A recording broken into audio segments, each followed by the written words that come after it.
Today I gonna show you how to be swap two corner of a 2 by 2 Rubik's Cube. Watch till the end. Let's get started. So that corner I gonna show these two and these two. Which are the corner you need to solve by Ortega method.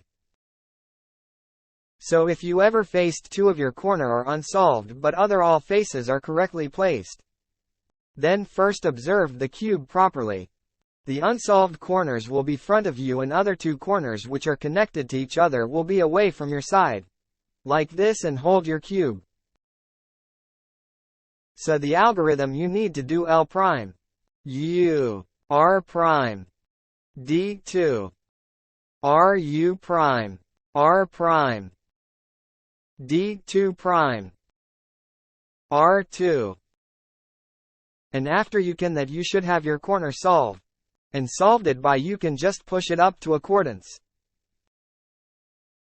Now for the case from the swap from diagonally opposite corner. Here you can see these two corners need to be swap and these two corners are correctly placed.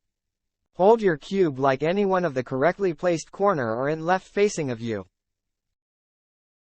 So the algorithm you need to perform is R, U prime, R prime, U prime, F2, U prime, R, U, R prime, D, R2. And it solves the cube. Thanks for watching.